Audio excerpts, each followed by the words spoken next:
இன்று முதல் நான் உன்னை ஆசீர்வதித்திடுவேன்.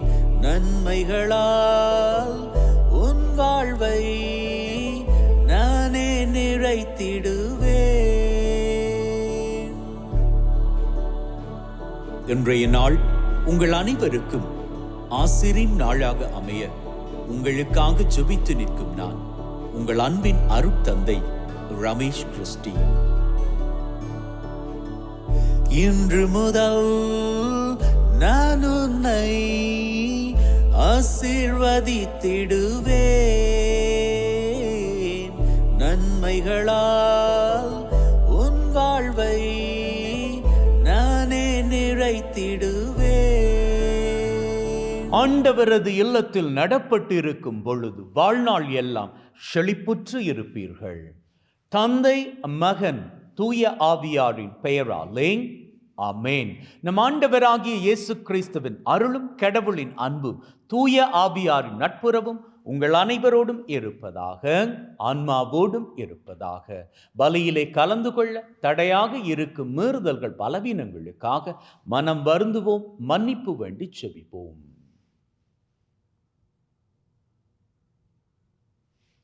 ஆண்டவரே இரக்கமாயிரும், ஆண்டவரே இரக்கமாயிரும். கிறிஸ்துவே இரக்கமாயிரும், கிறிஸ்துவே இரக்கமாயிரும்.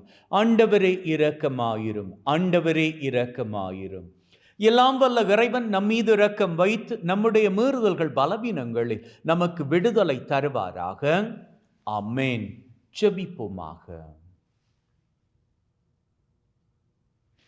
எங்களை வாழ வைக்கின்ற அன்பின் பரலோக தகப்பனே, உமக்கு கோடான கோடி நன்றிகளை ஏறெடுக்கின்றோம்.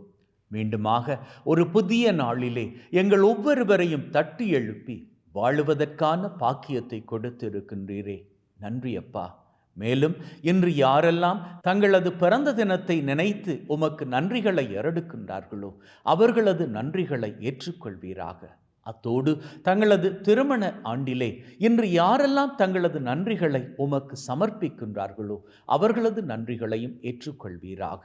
மற்றும் தகப்பனே, கடந்த நாட்களில் தாங்கள் பெற்றுக்கொண்ட சகலவிதமான நன்மைத்தனங்களுக்கும் இன்றைய நாளில் யார் யாரெல்லாம் நன்றிகளை ஏறெடுக்கின்றார்களோ அவர்களது நன்றிகளையும் ஏற்றுக்கொள்வீராக.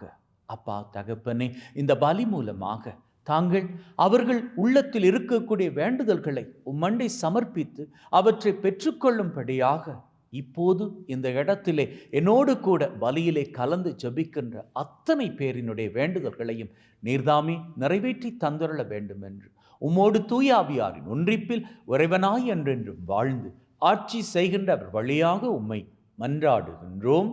ஆமென். திருத்தூதர் பணிகள் நூலிலிருந்து வாசகம்.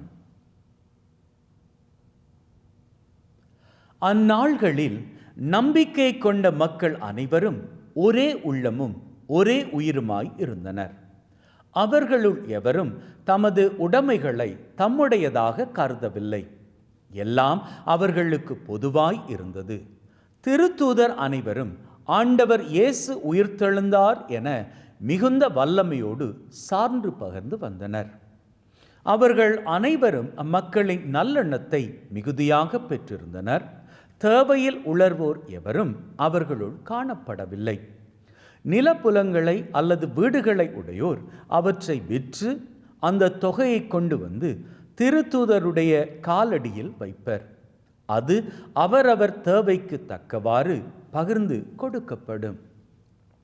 சைப்ரசு தீவை சேர்ந்த யோசேப்பு என்னும் லேவியர் ஒருவர் இருந்தார். இவருக்கு திருத்தூதர்கள் ஊக்குவிக்கும் பண்பு கொண்டவர் என்று பொருள்படும் பர்னபா என்னும் பெயரை கொடுத்திருந்தார்கள். அவர் தமது நிலத்தை விற்று அந்த பணத்தை கொண்டு வந்து திருத்தூதர்களது காலடியில் வைத்தார். இது ஆண்டவர் வழங்கும் அருள்வாக்கு. இறைவனுக்கு நன்றி. உங்கள் பல்லவியாக.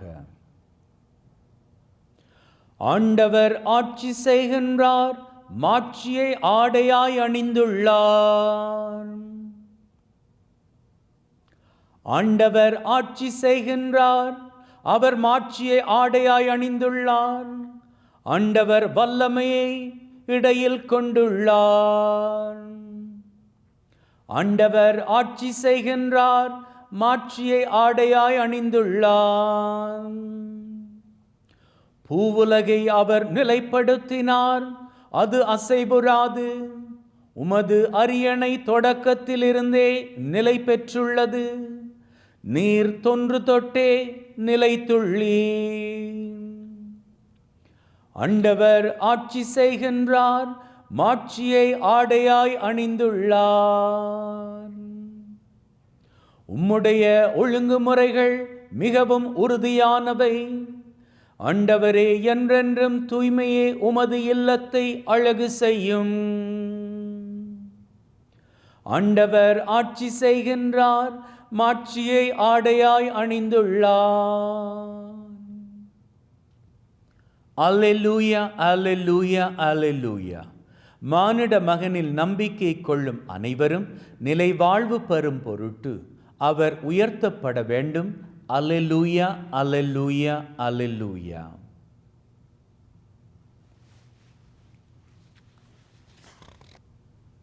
ஆண்டவர் உங்களோடு இருப்பாராக, ஆன்மாவோடும் இருப்பாராக. யோவான் எழுதிய நற்செய்தியிலிருந்து வாசகம். ஆண்டவரே, மாட்சி உமக்கே.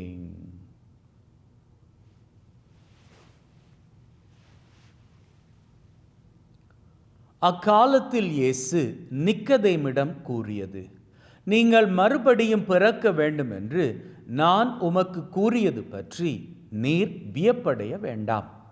காற்று விரும்பிய திசையில் வீசுகிறது, அதன் ஓசை உமக்கு கேட்கிறது. ஆனால் அது எங்கிருந்து வருகிறது என்றும் எங்கு செல்லுகிறது என்றும் உமக்கு தெரியாது.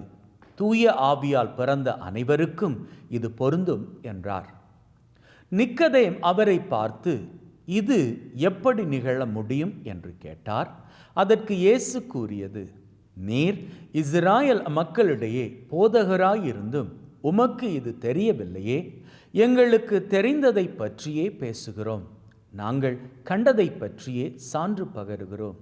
எனினும் எங்கள் சான்றை நீங்கள் ஏற்றுக்கொள்வதில்லை என உறுதியாக உமக்கு சொல்லுகிறேன். மண்ணுலகு சார்ந்தவை பற்றி நான் உங்களுக்கு சொன்னதை நீங்கள் நம்பவில்லை என்றால் விண்ணுலகு சார்ந்தவை பற்றி சொல்லும் போது எப்படி நம்ப போகிறீர்கள்? விண்ணகத்திலிருந்து இறங்கி வந்துள்ள மானிட மகனை தவிர வேறு எவரும் விண்ணகத்திற்கு ஏறி சென்றது இல்லை. பாலை நிலத்தில் மோசேயால் பாம்பு உயர்த்தப்பட்டது போல மானிட மகனும் உயர்த்தப்பட வேண்டும். இது கிறிஸ்து வழங்கும் நற்செய்தி. கிறிஸ்துவே உமக்கு புகழ்.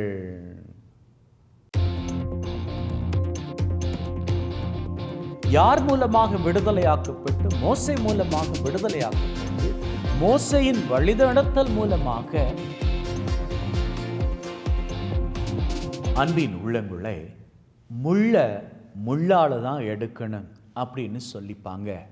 அதாவது நீங்கள் நடந்துட்டு போகிறீங்க, காலில் செருப்பு கிடையாது, பாதணி போடாமல் நடந்துட்டு போகிறீங்க.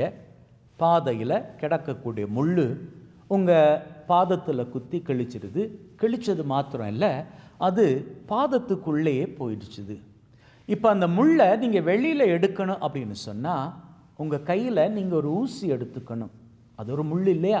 அந்த முள்ளை வச்சுக்கிட்டு தான் நீங்கள் இதை கொஞ்சம் கொஞ்சமாக தட்டி தட்டி தட்டி காலுக்குள்ளே பாதத்துக்குள்ளே போன அந்த முள்ளை வெளியில் எடுத்துக்க முடியும். அதுபோல தான் சில காரியங்கள் வாழ்க்கையில் நாம் முள்ளால் தான் எடுத்துக்கணும். டயமண்ட் கட்ஸ் டயமண்ட் அப்படின்னு சொல்லுவாங்க. அதே விளக்கம் தான் இதுவும். அதாவது ஒரு காரியத்தை நாம் பண்ணுறப்போ அந்த காரியம் நமக்கு வெற்றிகரமாகணும் அப்படின்னு சொன்னால் அந்த வெற்றிக்கு காரணம் வலி அப்படி என்பதாகும்.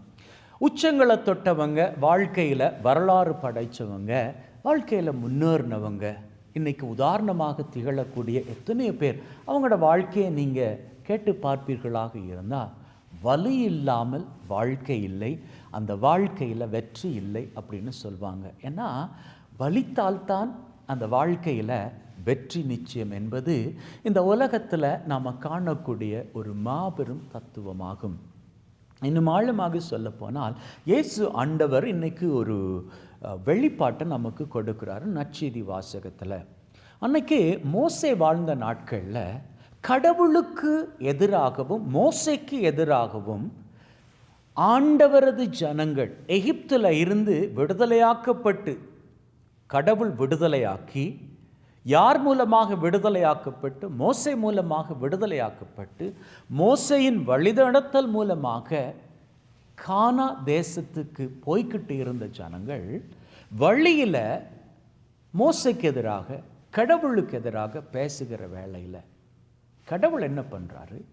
இந்த ஜனங்கள் என்னதான் நன்மையான காரியங்கள் பண்ணாலும் எனக்கு எதிராக பேசுகிறாங்க, என்னுடைய ஊழியன் மோசேக்கு எதிராக பேசுகிறாங்க. இப்போ என்ன பண்ணணும்? இவங்களுக்கு ஒரு பாடம் கற்பிக்கணும் அப்படின்னு சொல்லிட்டு கொள்ளை வாய் பாம்புகளை அனுப்பி அவர்களை கடிக்கும்படியாக பண்ணி அவர்களுக்கு தண்டனை கொடுக்கிறாரு. உடனடியாக இந்த ஜனங்கள் புரிஞ்சுக்கிறாங்க, நாம் பண்ண தப்புக்கு தான் தெய்வம் நம்மை தண்டிக்கிறாரு. அப்போ என்ன பண்ணுறாங்க? உடனடியாக மோசே கிட்ட போகிறாங்க. மோசே கிட்ட போய் சொல்கிறாங்க, நாங்கள் பண்ண தப்பு தான், தெய்வத்துக்கு எதிராக உமக்கு எதிராக நாங்கள் பேசிட்டோம், நாங்கள் அப்படி பண்ணி இருக்கக்கூடாது. ஏன்னா இப்போ நடக்கிற காரியம் எங்களுக்கு ரொம்ப பயமாக இருக்குது, எங்களை எப்படியாச்சும் இந்த கொடூரமான ஆபத்திலிருந்து காப்பாற்றிருங்க அப்படின்னு சொன்னதும் கடவுள் மோசே கிட்ட பேசுகிறாரு. பேசி சொல்கிறாரு, இந்த ஜனங்கள் இப்போ மனம் மாறினபடியாக இவங்களை நான் காப்பாற்றும்படியாக சித்தம் கொண்டிருக்கிறேன். அப்போ நீ என்ன பண்ணணும்? எந்த பாம்பு மூலமாக இவர்கள் தண்டிக்கப்பட்டார்களோ அந்த பாம்பின் உருவத்தையே செய்து நீ உயர்த்தி பிடிச்சுக்கோ. அப்போ இந்த ஜனங்கள் என்ன பண்ணணும்? அந்த பாம்பின் உருவத்தை பார்க்கிற பொழுது அதை பார்க்கக்கூடியவர்கள் எல்லாருமே நலம் அடைவார்கள் அப்படின்னு. இதே ஆண்டவர் அதே உருவத்தை, எந்த உருவம் அவர்களுக்கு தீங்கு பண்ணதோ அதே உருவத்தை அவர்கள் விடுதலைக்கும் அடையாளமாக கொடுக்கிறார் அப்படின்னு சொன்னால் வேறு எதுக்காகவும் அல்ல, இவர்களது நம்பிக்கையை சோதித்து பார்க்கிறதுக்கு. அதாவது முள்ளால் எடுப்பதற்கு ஆண்டவர் ஒரு சித்தம் கொள்கிறாரு. இந்த ஜனங்கள் என்ன பண்ணுறாங்க? யாரெல்லாம் கடிப்பட்டாங்களோ அவங்க எல்லாம் அந்த பாம்பு அதனுடைய உருவத்தை பார்க்கும் பொழுது விடுதலை பெற்றார்கள் அப்படின்னு வேதம் சொல்லுது. இப்போது நம்ம வாழ்க்கையிலும் நாம் ஒரு பிரச்சனைக்கூடாக போய்கிட்டு இருக்கிறோம் அப்படின்னு சொன்னால் அந்த பிரச்சனையை நாம் நினைப்போம் முடிவுக்கு கொண்டு வருவதுன்னா அதிலிருந்து நாம் விலகி இன்னும் ஒரு ரூட் போனால் தான் அங்கே நமக்கான முடிவு இருக்கும் அப்படின்னு சொல்லி. ஆனால் ஆண்டவர் அப்படி நம்ம வழி நடத்த மாட்டார். நாம் கேட்டுக்கிட்டே இருப்போம், ஆண்டவரே நான் மலையிலிருந்து விழுந்துட்டேன், ஆண்டவரே இப்போ கொப்பை பிடிச்சிட்டு இருக்கிறேன், என்னை எப்படியாச்சும் காப்பாற்றிடுங்க. ஆண்டவர் சொல்லுவார், கொப்பை விட்டுரு. அப்போ நம்ம மனசு எப்படி பதபதைக்கும், கொப்பை விட்டால் கீழே விழுந்து நான் சிதறி போவேனே அப்படின்னு. அப்படி கிடையாது. நாம் நம்பிக்கையோடு கொப்பை விடுவோமாக இருந்தால் நிச்சயமாக யாருக்கு தெரியும், அடுத்த அடியிலே நாம் தரையில் நிற்கலாம் இல்லையா? அப்போது ஆண்டவராகிய கடவுள் நம்முடைய வாழ்க்கையில் நாம் ஏதாவது ஒரு காரியத்தில் வலிக்கிற நிலையில் நிற்கும்போது அவர் தரக்கூடிய பதில் இன்னும் அதிகமான வலியை கொடுக்கக்கூடியதாக இருக்கும். ஆனால் அந்த வலியை நாம் பொறுத்துக்கிட்டு ஆண்டவர் மீது நம்பிக்கை வைத்து போவமாக இருந்தால் அங்கே முள்ளால் எடுப்பது போன்ற நிலையாகும். அப்போது நமக்கான புதிய வழிகள் பிறக்கும், புதிய ஆசீர் கிடைக்கும். இப்போது ஒரு அம்மா வயிற்றில் 9 மாதம் ஒரு குழந்தையை தாங்கிக்கிட்டு இருக்கிறாங்க. 9 மாதம் அந்த குழந்தையை தாங்கிக்கிட்டு இருக்கிறது வலிதான். இருந்தாலும் அந்த அம்மாவுக்கு ரொம்ப சந்தோஷம், நான் ஒரு குழந்தைய என்னுடைய சொந்த பிள்ளையை தாங்கிக்கிட்டு இருக்கிறேன் அப்படின்னு சொல்லி. ஆனால் அதே அம்மா குழந்தை பிறப்பதற்கு முன்னதாக ஏற்படக்கூடிய வலி இருக்குல்லையா, அந்த வலியை ஆண்டவரே என்கிட்ட இருந்து எடுத்துருங்க அப்படின்னு சொன்னால் குழந்தை பிறக்குமா? இல்லை இல்லையா? அப்போ என்ன பண்ணணும்? அந்த வலியை பொறுத்து தான் ஆகணும். ஸோ அந்த வலியை பொறுப்பதாக இருந்தால் அதற்கு ஏற்ற நம்பிக்கை வேண்டும். யார் மீது நம்பிக்கை வேண்டும்? கடவுள் மீது நம்பிக்கை வேண்டும். இன்றைக்கி எத்தனையோ பேர் நீங்கள் நல்லா படித்து முடிச்சுட்டு வேலைக்காக காத்துக்கிட்டு இருக்கிறீங்க. எத்தனையோ கம்பெனிஸ் நீங்கள் அப்ளிகேஷன் போட்டாச்சு, எத்தனையோ இடத்துக்கு நீங்கள் இன்டர்வியூ போயிட்டு வந்துட்டீங்க. ஆனால் இது வரைக்கும் உங்களுக்கான அந்த வேலை வந்து சேரலை. உங்களுக்கு ஒரு நல்ல செய்தி சொல்லட்டுமா? நீங்கள் என்னென்ன பண்ணணுமோ அத்தனை காரியங்களையும் பண்ணிட்டீங்க. தொடர்ந்து பண்ணிக்கிட்டே இருங்க. இது வரைக்கும் உங்களுக்கான தொழில் உங்களை வந்து சேரலை அப்படின்னா, நீங்கள் தேடிக்கிட்டு இருக்கிறீங்களே தொழில், இந்த தொழில் உங்களுக்கானது கிடையாது. இதை விட பெட்டரான தொழில் ஆண்டவர் உங்களுக்காக ஏற்பாடு செய்து வைத்து விட்டார். தொழிலுக்காக நீங்கள் அன்றாடம் தேடிக்கிட்டே இருக்கிற அந்த நிலை இருக்கு இல்லையா, அது வலிதான். தொழில் கிடைக்கும் வரைக்கும் வலிதான். ஆனால் இந்த வலி கூடாக நீங்கள் கடந்து போகிற வேளையில் தான் உங்களுக்கான விடியலின் வழி திறக்கும். அன்னைக்கு அப்படித்தானே? எவ்வளோ வேதனையாக இருந்தது தாமஸ் ஆல்வா எட்சன். அவருக்கு எவ்வளோ வலியாக இருந்தது. டெய்லி அவர் ட்ரை பண்ணிக்கிட்டே இருக்கிறாரு. இது கிடையாது, இது கிடையாது, இது கிடையாது, இப்படி 1000 வாட்டி ட்ரை பண்ணிட்டாரு அவருடைய கண்டுபிடிப்புக்காக. ஒவ்வொரு கண்டுபிடிப்பிலும் அவருக்கு வலி. ஏன் தெரியுமா? ஒவ்வொரு கண்டுபிடிப்புக்கும் அவர் எவ்வளவு முயற்சியை போட்டார். ஆனால் அந்த முயற்சி எல்லாம் வீணாத்தானே போனது. தன்னுடைய கண்டுபிடிப்பு கடைசியில் கண்டுபிடிச்ச வேளையில் அவர்கிட்ட கேட்டாங்க, ஆமாம் நீங்கள் கண்டுபிடிச்ச இந்த கண்டுபிடிப்பு 1000வது தடவையில் தானே உங்களுக்கு கிடைச்சிருக்குது, வெற்றியை கொடுத்துருக்குது. அப்போது 999 தடவை நீங்கள் தோற்றுத்தானே போனீங்க அப்படின்னு சொல்லி. அதற்கு அவர் சொன்ன பதில் என்ன தெரியுமா? என்னுடைய கண்டுபிடிப்பு, இந்த குறிப்பிட்ட கண்டுபிடிப்பு, இது வெற்றிகரமாக முடிவதற்கு அத்தனையும் என்னுடைய தோல்விகள் கிடையாது, அத்தனையும் படிக்கட்டுகள் அப்படின்னு சொல்லி. அந்த படிக்கட்டுகள் வலியை கொடுத்தது தான். ஆனால் அந்த வலி என்கின்ற படிக்கட்டுகளை நான் தாண்டி தாண்டி தாண்டி வருகின்ற பொழுதுதான் எப்படி முள்ளை முள்ளால் எடுக்க முடியுமோ, எப்படி டைமண்ட் கட்ஸ் டைமண்ட் என்கின்ற வார்த்தை உண்மையாக முடியுமோ, அதே போன்று என்னுடைய வாழ்க்கையில் நான் நினைத்தபடி அந்த காரியத்தை வெற்றிகரமாக முடித்து கொண்டேன் அப்படின்னு சொன்னாராம். உண்மைதான் அன்பின் உள்ளங்களே. ஆண்டவர் சொல்கிறாரு, இன்றைக்கி சொல்கிறாரு, நீங்கள் எந்த வலியோடு இருக்கிறீங்களோ அந்த வலி உங்கள் வாழ்க்கையிலிருந்து எடுக்கப்படல் அப்படின்னு சொன்னால் அதன் மூலமாக அவர் உங்களை ஆசீர்வதிக்க போகின்றார். ஆண்டவரது ஆசீர் வேண்டுமாக இருந்தால் நீங்கள் என்ன வலிக்குள்ளாக போய்கொண்டு இருக்கின்றீர்களோ அந்த வலிகளை பொறுத்துக்கோங்க, நம்பிக்கையில் பொறுத்து கொள்ளுங்க.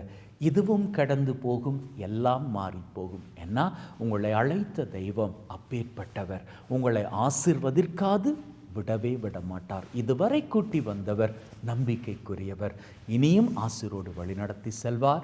உங்களை அவரை நோக்கி ஏறெடுத்து பார்க்கும்படி சொல்லுகின்றார். நீங்கள் அப்படி பார்ப்பீர்களாக இருந்தால் நீங்கள் மாத்திரமல்ல, உங்களது குடும்பமும் உங்களது ஒட்டுமொத்த தலைமுறையும் ஆசீரோடு வாழ்ந்து மகிழ்வின் சிகரங்களை உயரங்களாக தொட்டு நிற்பீர்கள். ஆமென்.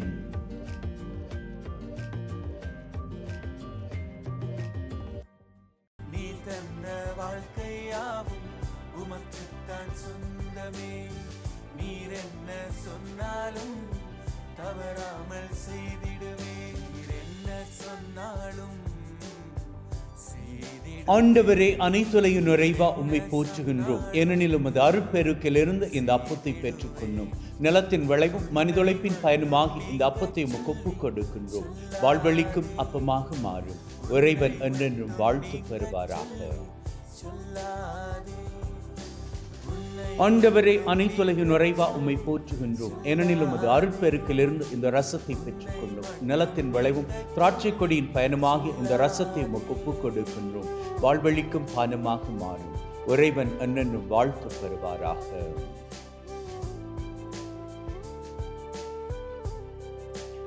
Wash away from my iniquities, cleanse me from all my sins.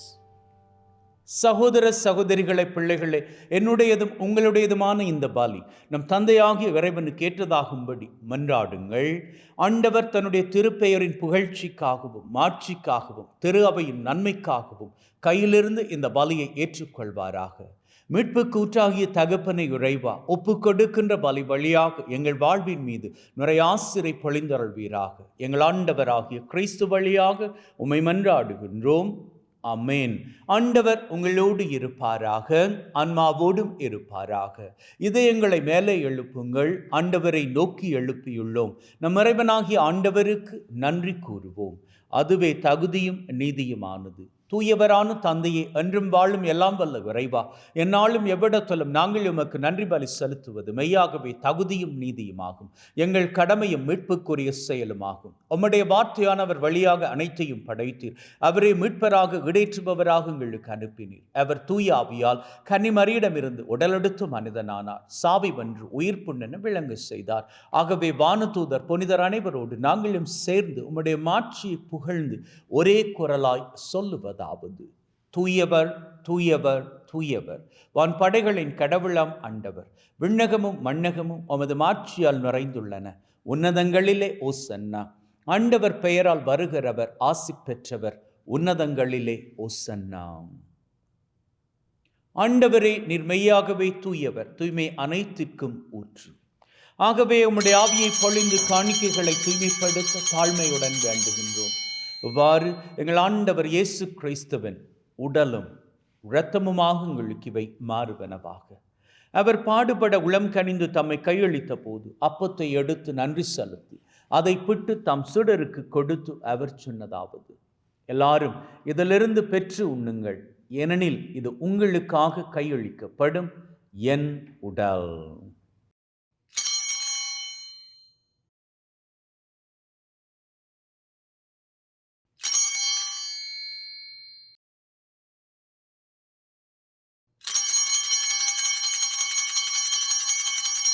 அவ்வண்ணமே உணவருந்திய பின் கிண்ணத்தை எடுத்து நன்றி செலுத்தி தம் சீடருக்கு கொடுத்து அவர் சொன்னதாவது, எல்லாரும் இதிலிருந்து பெற்று பருகுங்கள், ஏனெனில் இது புதிய நித்திய உடன்படிக்கைக்கான என் இரத்தம், பாவ மன்னிப்புக்கென்று உங்களுக்காகவும் எல்லாருக்காகவும் சிந்தப்படும். இதை என் நினைவாக செய்யுங்கள்.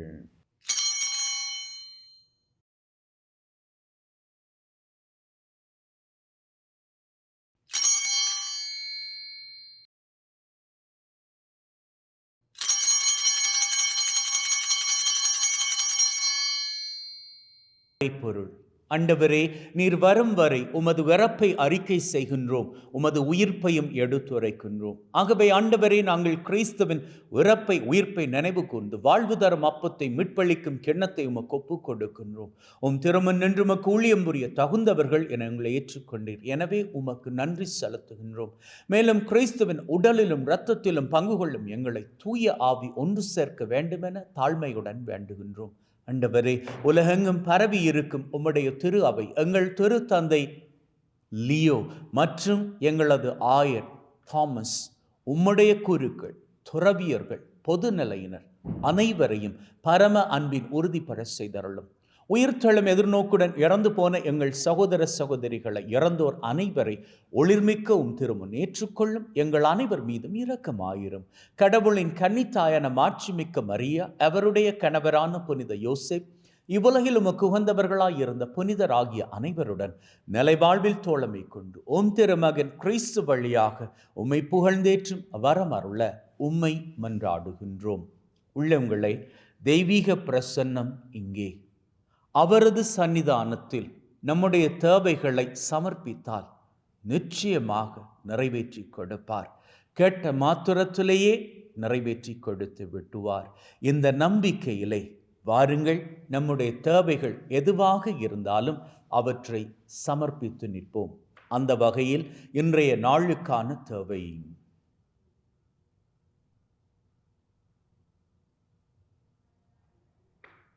இந்த வாரத்திற்கான தேவை,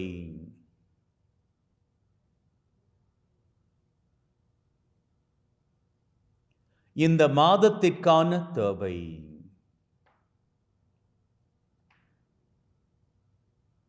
இந்த வருஷத்திற்கான தேவை,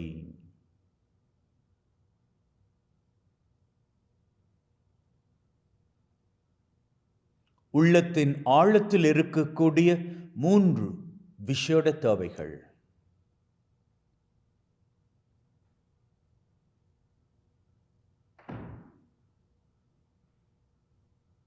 இந்த 7 தேவைகளோடு உலகத்திலே அமைதி, ஒற்றுமை, மகிழ்ச்சி பெருக வேண்டும் என்று விசேஷித்த விதமாக வேண்டி நிற்போம்.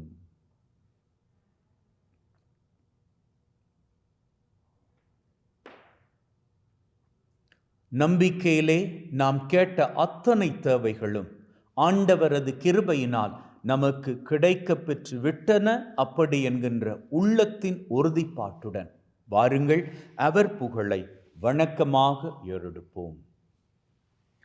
இவர் வழியாக இவரோடு இவரில் எல்லாம் வல்ல இறைவனாகிய தந்தையே, தூய ஆவியின் ஒன்றிப்பில் எல்லா புகழும் மாட்சியும் என்றென்றும் உமக்கு உரியதே. ஆமீன், ஆமீன், ஆமீன். மீட்பரின் கட்டளையால் கற்பிக்கப்பட்டு தேவ படிப்பினையில் பயிற்சி பெற்று நாம் நம்பிக்கையோடு சொல்லுவோம். விண்ணுலகில் இருக்கிற எங்கள் தந்தையே, உமது பெயர் தூயது என போற்ற பெறுக. உமது ஆட்சி வருக. உமது திருவிழம் விண்ணுலகில் நிறைவேறுவது போல மண்ணுலகிலும் நிறைவேறுவதாக.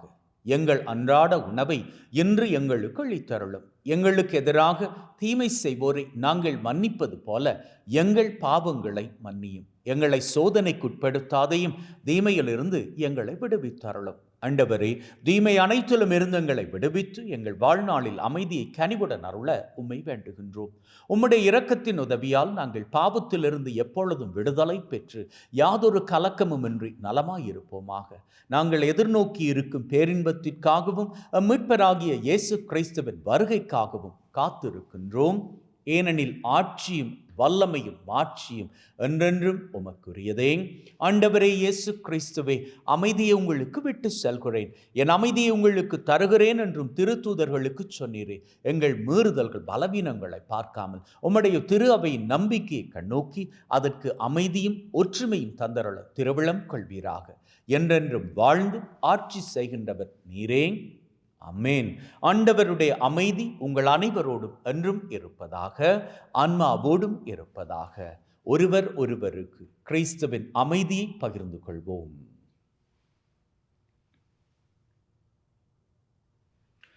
உலகின் பாவங்களை போக்கும் இறைவனின் செம்மறியே, எங்கள் மேல் இரக்கமாயிரும். உலகின் பாவங்களை போக்கும் இறைவனின் செம்மறியே, எங்கள் மேல் இரக்கமாயிரும். உலகின் பாவங்களை போக்கும் இறைவனின் செம்மறியே, எங்களுக்கு அமைதியை அளித்தருளும். இதோ நம் ஆண்டவராகிய இயேசு கிறிஸ்து நம் ஒவ்வொருவரையும் மகிழ்வோடும் அமைதியோடும் ஒற்றுமையோடும் வாழும்படி அழைத்து நிற்கின்ற தெய்வம். அழைக்க பெற்ற நாங்கள் பேறு பெற்றோர். ஆண்டவரே, தேவரீர் என் உள்ளத்தில் எழுந்தருள நான் தகுதியற்றவன். ஆனால் ஒரு வார்த்தை மட்டும் சொல்லி அருளும், என் ஆன்மா நலமடையும்.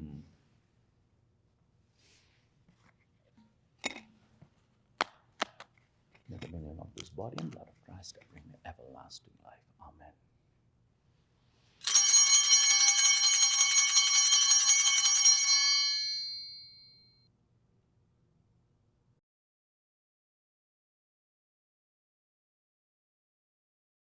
ஜெபிப்போமாக. அன்பே ஊற்றாகிய தகப்பனே, இந்த பலி மூலமாக எங்களது அத்தனை தேவைகளையும் நிறைவேற்றி கொடுத்திருக்கிறீரே. உமக்கு கோடான கோடி நன்றிகளை அருளுகின்றோம். அப்பா தெய்வமே, இன்று மாத்திரமல்ல, இன்றிலிருந்து வரக்கூடிய ஒவ்வொரு நாட்களும் உம்முடைய அருட்கிருபை எங்களுக்கு துணையாக இருப்பதாக. அப்பா, அதன் மூலமாக எங்கள் ஒவ்வொருவரையும் ஆபத்துக்கள், விபத்துக்கள், தீமைகள், துன்பங்கள், அவமானங்கள், அவதூறுகள், துப்பாக்கிச் சூடுகள், குண்டுவெடிப்புகள், உடல் உள நோய் நொடிகள், வைரஸ் கிருமிகளின் தொற்றுக்கள், பிசாசின் பொல்லாத கட்டுக்கள், போதை பழக்கத்தின் அடிமை தளைகள், சகலவற்றிலிருந்தும் நீர்தாமே எங்கள் அத்தனை பேரையும் தப்புவித்து காத்தருள வேண்டும் என்று எங்கள் ஆண்டவராகிய கிறிஸ்து வழியாக உம்மை மன்றாடுகின்றோம். அமேன். ஆண்டவர் உங்களோடு இருப்பாராக, ஆன்மாவோடும் இருப்பாராக. எல்லாம் வல்ல இறைவன் தந்தை, மகன், தூய ஆவி உங்கள் அனைவரையும் ஆசிர்வதிப்பாராக. அமேன். சென்று வாழுங்கள். திருபலி நிறைவேறிற்று. இறைவனுக்கு நன்றி. அன்பின் உள்ளங்களே, ஆண்டவர் உங்கள் அத்தனை பேரையும் மகிழ்வோடும் அமைதியோடும் ஒற்றுமையோடும் வாழும்படி அழைக்கின்றார். நீங்கள் அமைதியோடும் ஒற்றுமையோடும் மகிழ்வோடும் வாழுகின்ற பொழுது உங்களது உள்ளத்தின் அமைதி, ஒற்றுமை, மகிழ்வு உலகத்தில் பரவிக்கொள்ளும். அப்படி உலகத்திலே நிரந்தரமான சமாதானம் நம் மூலமாக பெருகிக்கொள்ள ஆண்டவரது கிருபை நம் கூடவே இருக்கின்றது. அவரது கிருபை மூலம் உலகத்திலே நாம் மகிழ்வோடும் ஒற்றுமையோடும் அமைதியோடும் வாழ்ந்து நம்மிடம் இருப்பதை உலகத்திற்கு கொடுத்து சந்தோஷத்தில் வாழ்ந்து கொள்ளலாம். அப்போது இன்றில் இருக்கும் நிலையிலும் பார்க்க நம்முடைய வாழ்க்கை சிகரங்களை உயரங்களாக தொட்டுக்கொள்ளும். May God bless you. Have a great day. இது உந்தன் வாழ்க்கை, இது நிரந்தரமில்லை. இதை உணர்ந்தாலே இனி கவலை இல்லை. இது உந்தன் வாழ்க்கை, இது நிரந்தரமில்லை. இதை உணர்ந்தாலே இனி கவலை இல்லை. கடந்த காலத்தின் சிறைகளை நீ கடந்து வந்திடும் வழிகளை கற்று தந்திடும் இயேசுவின் மொத்த அன்பினை பார். கடந்த காலத்தின் சிறைகளை நீ கடந்து வந்திடும் வழிகளை கற்று தந்திடும் இயேசுவின் அன்பின் வடிவினை பார். மலைகளும் இனி சமதளமாக, தடைகளும் இனி பொடியென உடைய, கவலைகள் இனி கழிப்பென சிறக்க, வாழ்க்கையே வெற்றியே சொர்க்கமே. சோகங்கள் மேகமாய் மறைய, காலங்கள் கவிதையாய் மலர, கண்ணீர் துளி பன்னீராக, வாழ்க்கையே வெற்றியே சொர்க்கமே. சவுலிங்கே பவுலாய் மாறி ஆசீரின் சிகரம் காண, தேசத்தில் எழுப்புதல் தோன்ற, வாழ்க்கையே வெற்றியே சொர்க்கமே. வாலிங்கே தலையாய் மாறி வானத்தின் ஆசீர் வாங்கி, மேலான வாழ்க்கை வாழும், வாழ்க்கையே வெற்றியே சொர்க்கமே.